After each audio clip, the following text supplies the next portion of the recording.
Hey everybody, it's been a long time coming. I had a lot of stuff going on, as some of you that are already subscribed might know. If you want to keep up to date with what my upload schedule is, then I suggest you do that. We got GSC Invitational. This is from last week, not this week, so I'm actually kind of behind here. Might be 2 weeks ago even. Vileman versus Carapinga. Okay, so this is interesting because we have two SPL level players. And Vileman's very high level, consistently, doing very well in singles tournaments and in team tours. He was in ADPL, he kicked my ass. And you'll see that he uses a team that he used against me, actually. And then there's Carapinga. Carapinga, also known as Kenix. He is one of the most consistent players, GSC Invitational 1 winner. And also, he is, I think he went 9-1 this year, which is insane for SPL. That's probably one of the best records. He was in the lead for GSC by a long shot, and that's pretty insane. Now, here we go. So I tried recording this the first time already, but it didn't seem to work out. A lot of leads nowadays have Miracle Berry, but this time the the Cloister just had lefties, so it pretended to be Miracle Berry, and Vileman is actually a player that uses Miracle Berry lead a lot. So to go for the Thief there and stay in, knowing that's pretty insane. If Carapinga had simply clicked Lovely Kiss, that wouldn't have played out very well. And he didn't really take lefties from a good target, so that was a huge advantage. I know it's been 5 turns, and I'm still commenting turn 1. I'll just say that was really good, right? Taking lefties away from Cloister as opposed to taking away from Skarmory or something like that. That's pretty good. Now, the Lax here comes in on the turn right after that, and in comes Carapinga's Lax, which paired with the Nidoking might suggest that it is a common mono curse Lax, which could be a bit of a problem breaking through a stall team because it's pretty sturdy. So Wellman will have at least one check for this Lax, and we do see that one of them is Skarmory with Toxic. Definitely not at risk of anything major here without a boost. It has Toxic and Drill Peck, so probably or possibly not Curse, right? We have to expect that. Imagine that the last two are Whirlwind and Rest. In comes Miltank, which is going to be the second Curse Lax check. And we do see a Heal Bell. That's going to heal off something. I'm going to guess that it was the Lovely Kiss from the Nido. In comes Raikou on a Toxic turn, and this is going to force out the Cloy. Vileman knows this, so he's going to aggressively bring in his own Snorlax. He's going to try and prompt in some answers. He's got Belly Drum just right out the gate. And that's going to be pretty important. So however Kenix can handle this turn, these next 2 turns is going to be decisive. Because right now, it looks like this Snorlax is facing an offense team, and it should be able to take out 1 or 2, because most offense teams don't have a lot of defensive answers to the likes of Curse or Drum. And if there is one player that can dance around like that, it's going to be Kenix. He goes to T-Tar, it dies immediately, right? So that didn't play out well, but we do see the Lovely Kiss, and Vileman, interestingly enough, decides to stay in. I mean, you know what? Had the Lovely Kiss missed, then Carapinga might have been toast, so I kind of understand that. Now, what I don't understand is why he's staying in when he knows that he needs to get this Lax to safety. He needs to bring it to safety. So Carapinga, ever the diligent player, does not boom immediately. That would not have been a bad play. However, at top play, you have to imagine what the other person might do in their shoes. So in this scenario, if I'm Carapinga, I know that all I have left is my boom to get rid of this Lax. And, you know, considering that the Miltank can wake it up later. So I gotta call my shots correctly. And if I'm Vileman, I'm like, well, I know this guy probably only has the Cloister with which to beat my Snorlax. So I want to preserve it, right? But I also don't want to just give Cloister a free turn. I know he's going to surf. So or I know he's going to boom, or he could want to boom, you know? So Kenix decides to click surf, or spikes first, then surf. So, yeah.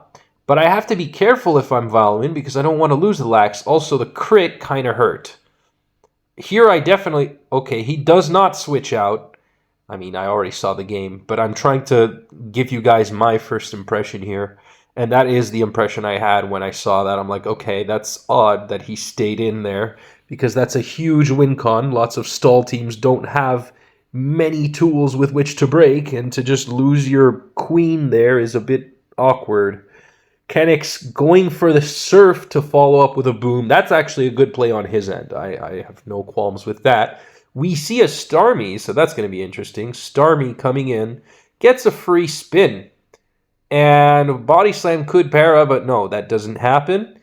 And I don't know if that really matters in and of itself, even though it would be permanent. But the Miltank does discrete damage, you know, to the Lax. It has Growl with which to stall out the Lax. And now Kenix is not quite on the back foot because he's not threatened to lose now that he got rid of Vileman Snorlax.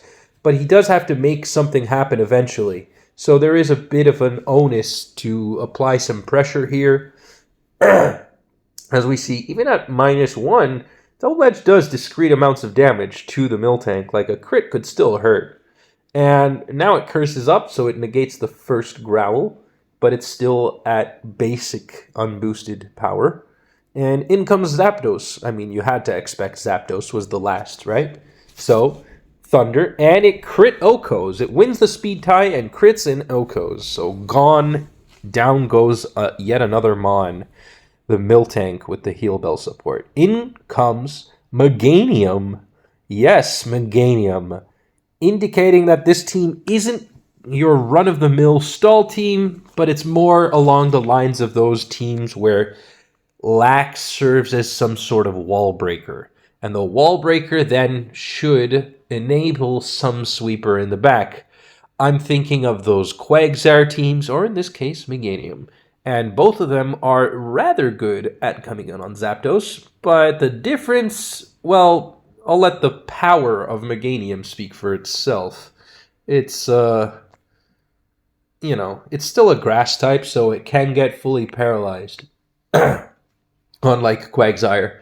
And look at +2 body slam damage. It's kind of laughable, honestly. It doesn't even 3-hit KO the Zapdos.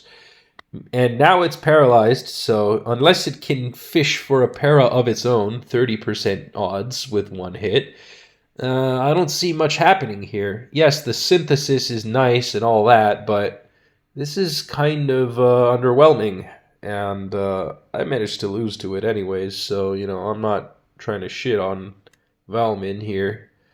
I mean, I don't think it was because of the Meganium that I lost, but I do think that of the 3-4 players that stalled me in ADPL, all one after the other, I feel like this was the weakest of stalls and could have just been negated with a Gengar. So, or highly pressured at least. Cloy comes in, and it is, of course, a rapid spin Cloyster. It's the Soul Spinner, and he's going to get that last spin off before it goes away. And now, suddenly, the situation is reversed. Kenix managed to take out 3 Mons in a row before Vileman could take out 1. You know, so, or take out another. And now it's a bit tricky because in this situation, the Meganium needs to find a breaking point. It needs to be able to break through Zapdos and Nidoking. Kenix is not going to bring in the Starmie at this point because there's no point. And the Zapdos is kind of healthy. It's staying healthy. And that's nothing to say of the Snorlax, too, because now the spikes are gone and it can come in very aggressively. And if it did only 33 to Zapdos, imagine how little it's going to do to Snorlax. You know? So, yeah. Even if the double edge is to no avail, Valmin is going to have to try and either PP stall 4 bonds versus his 3, or he's going to have to get lucky or do something like that.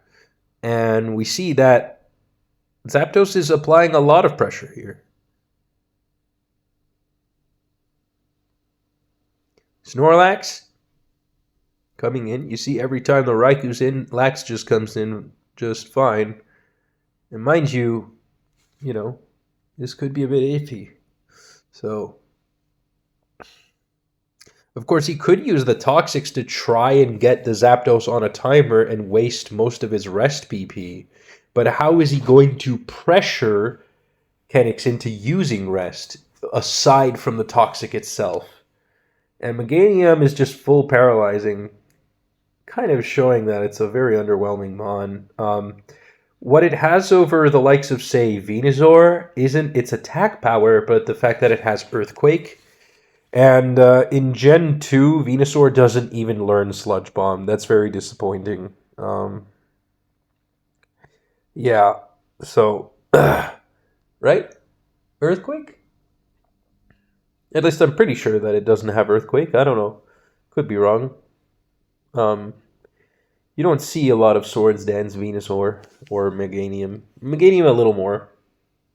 It's nice versus, like, certain Gengarless teams, but in this situation where Vileman's team got pressured very quickly by, well, the best SPL player this year, you know, the Meganium wasn't really much of a, you know, wasn't showing up, you know, so I said, you know, 3 times. So speeding things up a bit, we're going to see what happens. Double Edge, Zap comes in. Raikou, mind you, this is a best of 3, so, you know, we don't have to watch all of this. We want to see the highlights, but Nidoking coming in, gets crit hidden powered. All right, that's something. He'll need more turns of that. A crit Thunder here could be pretty big. He could still crit. If he crits here, he could win, actually. Yeah, it's a very scary turn, but Kenix heals it back, so that actually could have been the whole fate of the game. But he didn't get lucky, so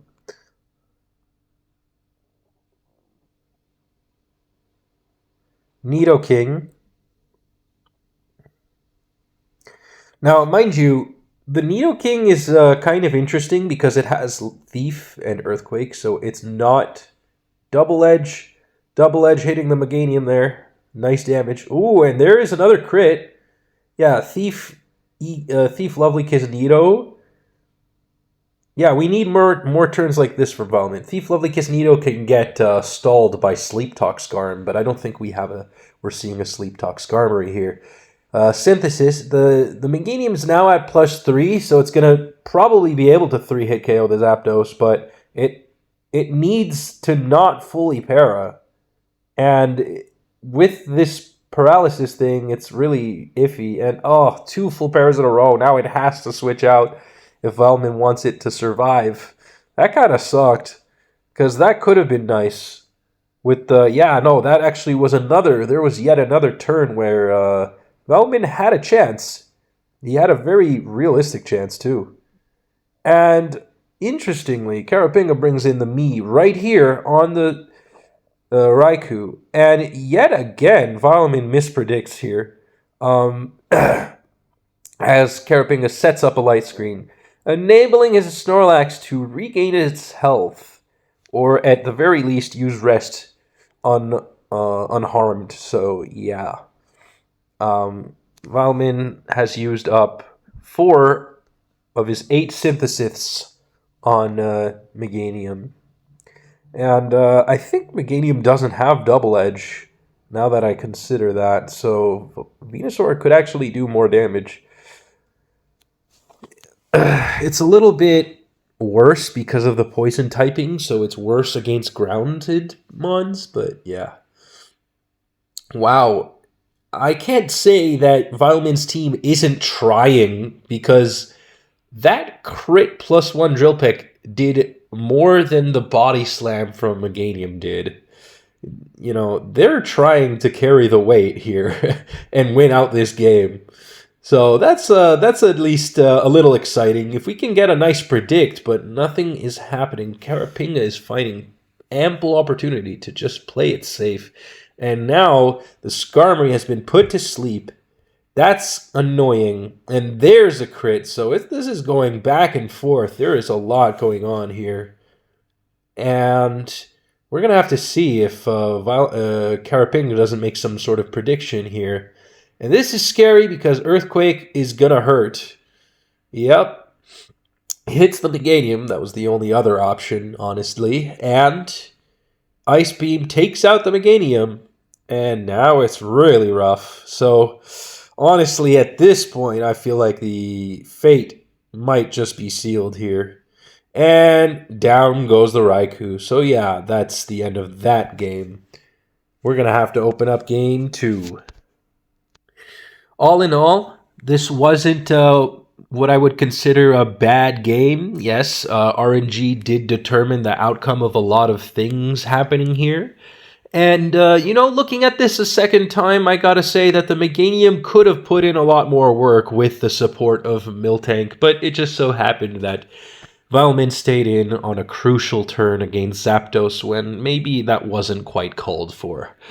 The Zapdos has the power, as we saw, to crit Oko the Miltank, or at the very least, it could paralyze it and follow up with another Thunder. That's never optimal. That's never what ideal. So, moving on to game 2. Remember, this is a best of 3. And if you guys want to see some more of these games, make sure to donate, join the Discord, see these games live, you know, watch the replays, or make some predictions. You can also support the legacy and subscribe. And now we got game 2. I promise you this is a different game, because see, Kenix is now leading with his type of stall team.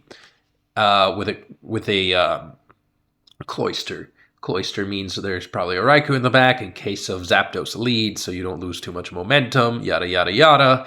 And we see VileMan very well might just have a special kind of team. Maybe it's a double electric, we're not sure, but we see an Umbreon on Kenix's side, and he did bring an Umbreon Misdreavus team in SPL. We're going to find out if that's the same one that he brought during that tournament.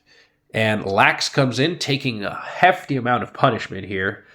And this is looking pretty scary. It's just out of range of a Thunder. Just out of range. That could have been big, though. The question is, does Kenix have a Rapid Spin Cloyster? Because I don't think he has another potential spinner there. Unless there's, like, Golem, but then he'd be racking up so many weaknesses to Machamp, and I don't think he would like that. We got Golem. VileMan is a bit of a Golem enthusiast, I'm not going to lie. He does like a certain brand of offense. Sometimes double electric, sometimes he likes his, there's a protect there. Sometimes he likes, what's it called? And there's the obligatory normal resist on Kenix's side. I'm at a loss of words right now. He likes his Jolteon, that kind of stuff. He likes, momentum. In fact, these are two momentum style players. I feel like they both build a lot off of their momentum, yet they play differently. Kenix is a very strategic builder too. And there's a boom. And it's a pretty good boom, if I do say so myself. And there's the Jolteon, as anticipated. Jolteon is very scary now because with the Lax gone, there is a chance that this thing can set up and really, really punish. Because growth is really powerful and can, look at the damage that the Raikou is doing. If this Raikou isn't Roar, then it could be a problem. But Roar it is. Kenix is not one to be unprepared for the likes of Growth Jolteon. Being a bit of a user himself. We see the last on Vileman's team is a Gengar. That's also going to be a very good wall breaker. Lax Neverender. Well, we're going to see if it's going to surrender or not. Nice aggressive switch, negating Kenix from an opportunity to set up his spikes. And we're 24 turns in. This Raikou is taking quite a bit of punishment. We know that it is Roar. That also means that it cannot do this forever before everything just kind of falls apart. But Kenix knows his moves. He knows his outs. And he's trying to rack up damage. He always hits then roars, as opposed to simply just breaking the chain and roaring, knowing that he'll have to repeat the cycle later. He takes a lot of calculated risks. And now, knowing the Lax might want to stay in, he brings the Cloyster, but to no avail. Vileman is playing very diligently right now. It looks like the ball is in his court. And with the Raikou so low, one growth can be the end. Can spell the end. It's at 39. They must have calced it and both seen that it wasn't a 2-hit KO. With the baton pass, the Jolteon switches safely to Zapdos, not taking any damage from pursuit. Prompts in the coup. In comes Lax. This is going rather fast, but still, after an eventful 34 turns, there are no spikes to be seen from the Cloyster. And yet another double switch anticipating this Cloyster. This Cloyster has only been taking punishment so far. But and there isn't really much that Kenix can do about the Jolteon. Is Vileman going to switch out? No, he wants to get some damage on first. I anticipate that he will either bring in Lax or Golem. He brings in Lax. And now we're going to see if Kenix is going to anticipate a move. And he goes to his Umbreon. That's an interesting middle ground. If he can get a Toxic here, that could be huge. That's why Vileman baton passes, and he goes to Zap. Zapdos going to rack up some more damage here. Umbreon takes it this time. Umbreon, not the ideal electric check, but still deceptively bulky, manages to absorb some damage. I'm pretty sick today. Sorry about that. And we do see that it is Toxic Pursuit Umbreon, not Charm.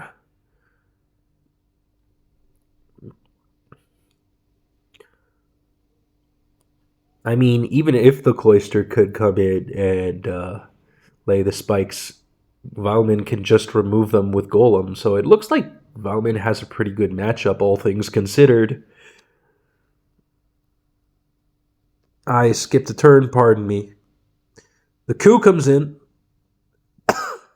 after the Umbreon used up a couple of turns here. And in comes the Lax.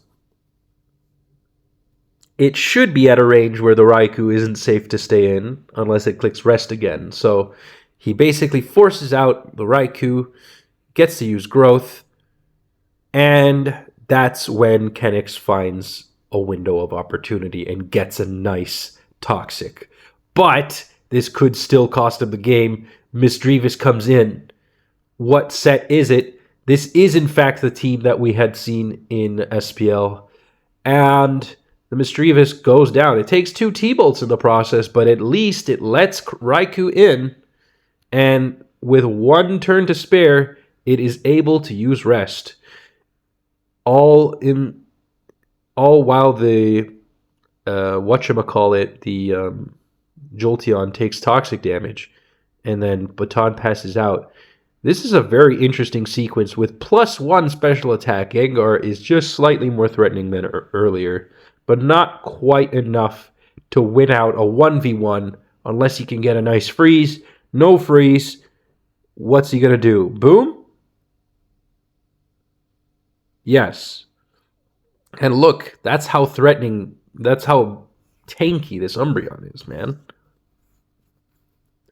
It took so much and still survived after 2 layers of spikes, or sorry, 2 turns of spikes. And Jolteon setting up. Probably safe to roar here. Nope, doesn't roar. Okay. That means at least 2 more turns to attack. And look at that. Okay.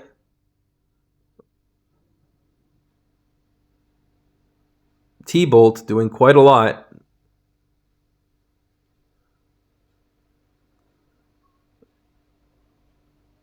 Okay, he goes to Zapdos knowing this can definitely beat the Raikou, but this time Karapinga mixes it up and he clicks on Roar, breaking the chain. Next time Jolteon comes in, it's going to take more damage, and so on and so forth.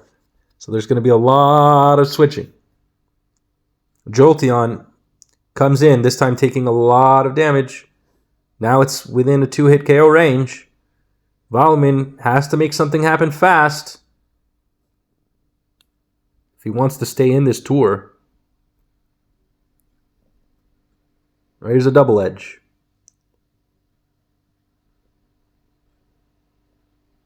So Kenix won the first game. Karapinga manages to spin away the spikes. The carapace of Karapinga manages to spin away the spikes from Karapinga's side of the field.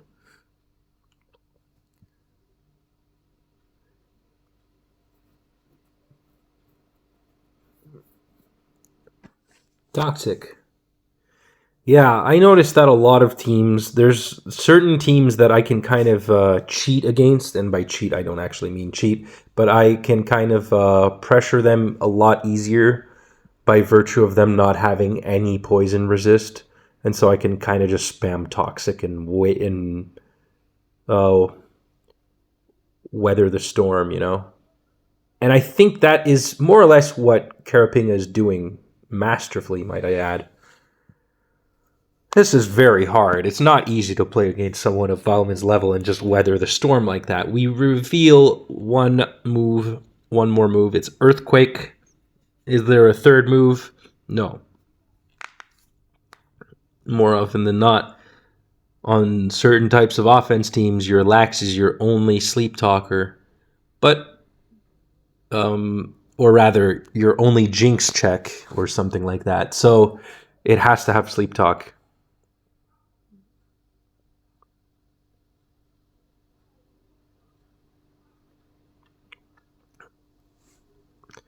We don't have the luxury of 3 attacks Lax. All right.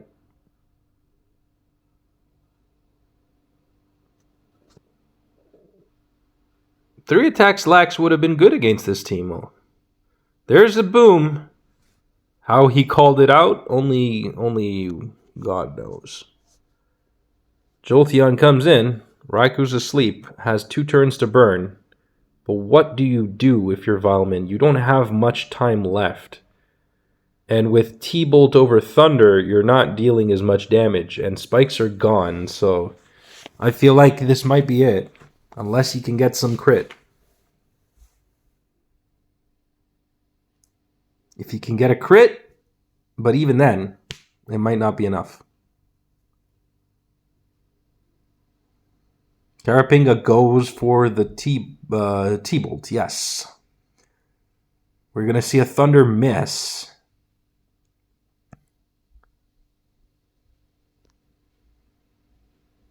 Umbreon goes down.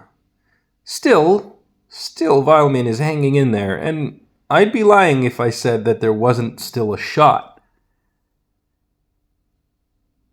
And there's 2 for 2. All right. This is there's a window of opportunity. Karapinga's got to play like a madman and make those magical switches that brought him to the finals of GSC Invitational 1. Well, he brought him to the victory, actually. But we're going to see. We're going to see. Is this going to be the beginning of a legendary losers run for one or the other player? Thunder.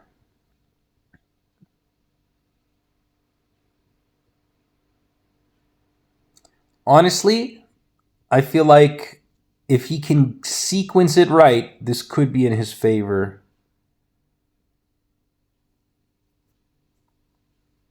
No, it looks like he's letting the Jolteon die. That doesn't mean he can't win, but it's looking mighty hard now. The lax can't break. And Zapdos needs luck. It can happen, but it's a big but. And I cannot lie.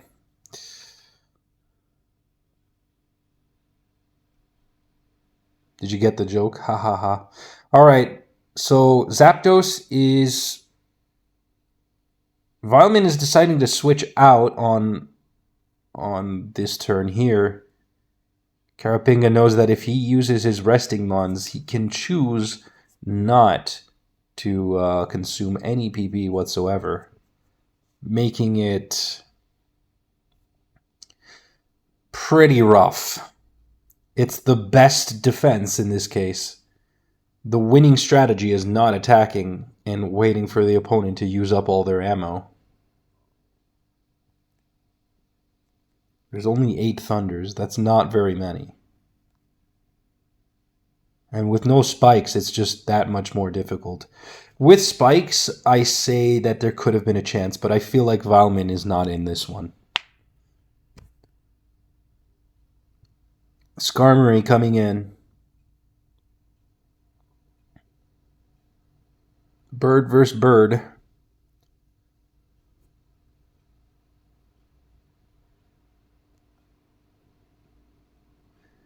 Okay, so it's... I must not have noticed this earlier, but it's Hidden Power Water Raikou. That does slightly change things because it takes a little more damage on average.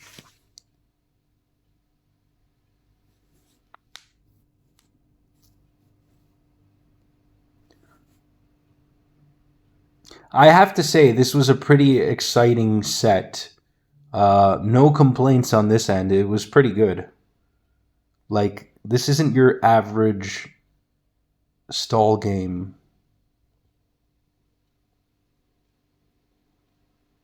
In fact, I would say that Kenix is playing very proactively.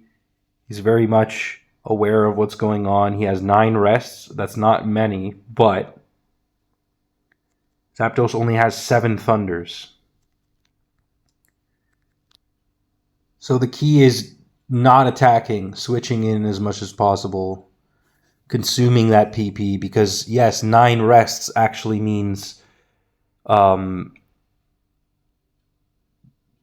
want to say 27 turns, because there's the turn you click it, 2 turns, and then you wake up and do a new move. So you have to essentially do 3 turns before you consume 1 more PP.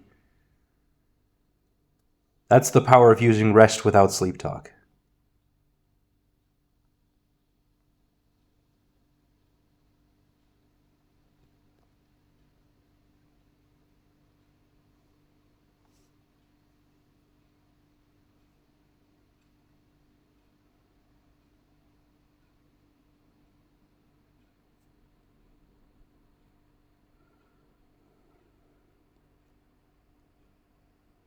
Nothing, a whole lot of nothing happening.